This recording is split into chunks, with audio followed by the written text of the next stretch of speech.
দক্ষিণবঙ্গের সিংহপুরুষ মাদারপুর মাটির মানুষের ইতিমধ্যে আমাদের মাঝে উপস্থিত হয়েছেন সংগ্রামী আহ্বায়ক মাদারপুর জেলা যুব দলের আহ্বায়ক জনাব ফারুক হোসেন ব্যাপারী, আসাদুজ্জামান কৃষ্ণ সহ যুবদল ছাত্রদল, নতুন বস্ত্র দাতব্য প্রতিষ্ঠানের জমিদান ভূমিহীন কৃষকদের জনাব লিপন, উপস্থিত রয়েছেন ছোট ভাই চিন্ময় সহ অন্যান্য নেতৃবৃন্দ। মাধ্যমে তাদেরকে শুভেচ্ছা অভিনন্দন জানাই। একটু করতালির মাধ্যমে আসলে সম্ভাব্য বিএনপির মনোনীত প্রার্থী একজন মানুষ, আমি তার সাথে কয়েকদিন ধরে মিশে বসতে পারছি। মাটিও মানুষের মানুষ, একটু আগেই ঘোষণাকারী বারে বারে বলতেছিল। শুধু অনুরোধ করছি কালকি মাদারপুর আসনের জনতার এমপি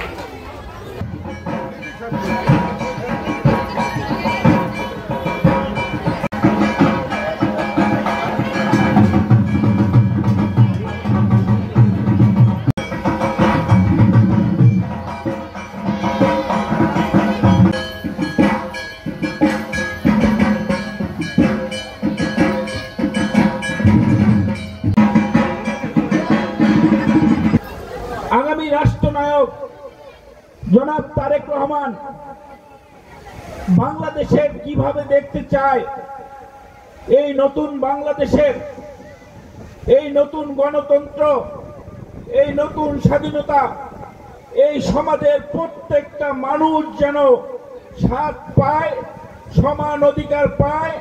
মুসলিম, হিন্দু, বৌদ্ধ, খ্রিস্টান কোন জাত ভেদাভেদ থাকবে না, ধনী গরিবের কোনো বৈষম্য থাকবে না। আমরা সবাই সমাজের মানুষ, আমরা সবাই মাথা উঁচু করে বাঁচতে চাই। বন্ধুরা আমার, সেই কাজটি করার জন্য উপরওয়ালা যেন আমাদের সহযোগিতা করে, আমরা যেন কারো উপর নির্যাতন না করি, সমাজে যেন কোনো বৈষম্যর সৃষ্টি না করি। আমরা নতুন বাংলাদেশে যে সকল ভাইয়েরা শহীদ হয়েছে, সেই রক্তের আমাদের যে আঘাত লেগেছে মনে হৃদয়ে, আমরা সেই ভাইদের রক্তের ঋণ আমরা কিন্তু ভালোবাসা দিয়ে শোধ করব। আমরা আর পিছনের দিকে তাকাবো না।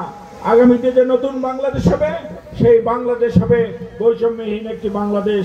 সমাজের প্রত্যেকটি মানুষ নতুন বাংলাদেশের, নতুন গণতন্ত্রের স্বাদ যেন সমান ভাগে, সমানভাবে যেন সকলে উপভোগ করতে পারে, সেই লক্ষ্যে আমরা কাজ করব।